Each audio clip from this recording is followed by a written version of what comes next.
What makes a hero's legacy? Is it the mountains they move or the history they write?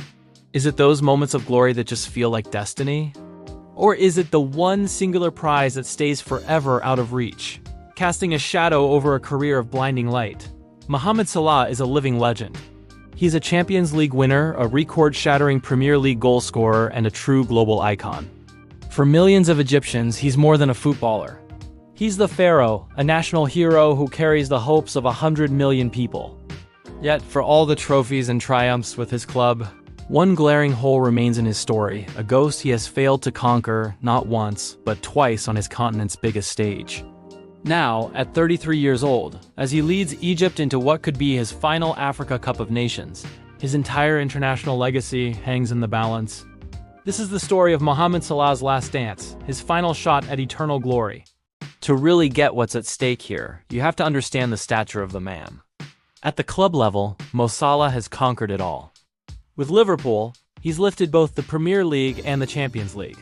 He is the highest-scoring African player in Premier League history and in the history of the Champions League. He's won Golden Boots, Player of the Year awards, and has carved his name into the record books with a consistency that feels almost superhuman.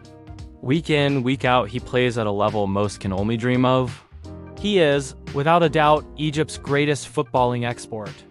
A player who proved that an Egyptian can stand among the world's best and not just compete, but dominate. And yet, for every jaw-dropping goal in a red Liverpool shirt, the conversation in the cafes of Cairo always turns to the red, white, and black of Egypt.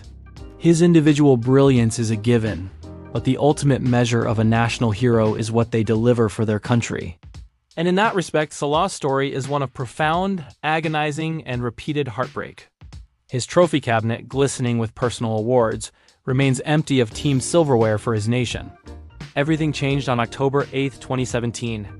Egypt was playing Congo, needing a win to qualify for the World Cup for the first time in 28 long, painful years. The entire nation held its breath.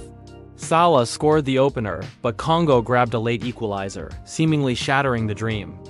Then, in the dying seconds of stoppage time, Egypt was awarded a penalty. The pressure was just unimaginable. A 28-year wait, the hopes of millions, all on this one moment. And one man stepped up. While the qualification was a team effort, in that instant, it was all on him. Mohamed Salah placed the ball on the spot, and with the calm of someone who knew they were born for this, he scored. The stadium exploded. A nation celebrated like it hadn't in decades. In that moment, Salah went from a football star to a national deity. He was the man who delivered them to the promised land. But in doing so, he set a new, impossibly high bar for himself. He had proven he could be a savior, and from that day on, his country expected nothing less. With the World Cup dream finally real, the next frontier was the Africa Cup of Nations, a tournament Egypt has historically owned, winning it a record 7 times. But the team of Salah's era hadn't claimed it.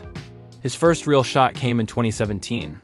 He dragged a spirited but unfancied Egyptian side all the way to the final. He was brilliant, earning a spot in the team of the tournament, but it wasn't enough. They lost to Cameroon, a bitter defeat at the very last hurdle. It was a painful lesson in just how close you can get to glory, only to have it snatched away. Then came the 2021 tournament, held in early 2022, the chance for redemption. This was a stronger, more experienced Egyptian team, and Salah was at the absolute peak of his powers. They fought through a brutal knockout stage to reach the final, where they faced Senegal, led by Salah's own Liverpool teammate, Sadio Mane. The storyline was almost too perfect. Club partners turned continental rivals. The match was a tense, scoreless grind that went to a penalty shootout. What happened next was pure sporting agony. In a moment of cruel irony, Mane, who had actually missed a penalty in the opening minutes of the game, stepped up and scored the winning spot kick for Senegal. Salah, scheduled to take the 5th penalty, could only watch from the halfway line as his dream dissolved without him even getting to take a shot. 2 finals, 2 devastating losses. The frustration was compounded in the 2023 tournament when he scored in the opening game, only to be forced out with a hamstring injury, watching from the sidelines as his team was eventually knocked out. And so here we are. The 2025 Africa Cup of Nations in Morocco. Salah is now 33. This is, by all accounts, his last golden opportunity. His last chance to grab the one prize that has haunted his entire career. This tournament isn't just about winning a trophy. It's about cementing his eternal legacy. Can he truly be called the greatest Egyptian player ever without an AFCON title? That's the big debate. Egypt's golden generation from 2006 to 2010 won 3 consecutive titles, a level of dominance that's unmatched. But that team never made it to a World Cup. Salah, on the other hand, carried his nation to a World Cup but hasn't conquered Africa. It's a crazy paradox. The pressure isn't just from the outside. It's coming from inside the camp. Egypt's current coach is Hassan Hassan, a legend who won AFCON 3 times as a player and is the nation's all-time top scorer. He has publicly said that Salah needs to win this trophy to complete his legacy. Salah is currently closing in on Hassan's all-time goal record of 68 for his country, with recent counts putting him at 63, but records are one thing. Championships are another. A win would end the debate. A loss, however, would leave an asterisk next to his name forever. Egypt kicks off their campaign today, December 22nd, against Zimbabwe. They aren't the outright favorites. Teams like the hosts Morocco and Senegal probably carry that title, but any team with Mohamed Salah is a threat. He's still a force of nature. Even during tough seasons at Liverpool, he delivers, and his recent form for Egypt is scintillating. He's backed by a talented squad including attackers like Omar Marmoush, who are ready to share the load. The parallels to another modern legend are impossible to ignore. For years, Lionel Messi faced the same narrative, a global icon who just couldn't win a major trophy for his country. He was haunted by finals losses. Then, at the 2022 World Cup, he orchestrated one of the greatest redemption stories in sports history, finally capturing the one prize that had eluded him and completing his legacy. Could this be Salah's Messi moment? Could this be the tournament where he finally silences the ghosts of 2017 and 2021?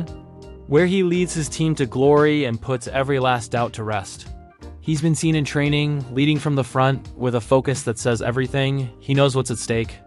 Mohamed Salah has already given his country a moment that will be remembered for 100 years.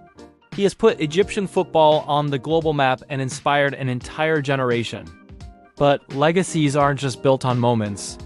They are cemented by championships.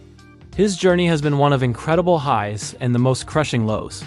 He has shouldered the burden of a nation, tasted defeat right on the edge of triumph, and has come back once more for one last charge. This tournament in Morocco is more than just football.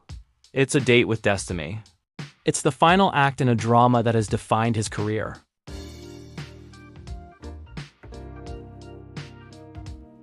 The question that has followed him for years is now demanding an answer. Will he finally lift the trophy, complete his collection, and cement his legacy as the greatest pharaoh of them all? Or will the story of Mohamed Salah and the Africa Cup of Nations forever be a tale of what might have been? Let us know what you think in the comments.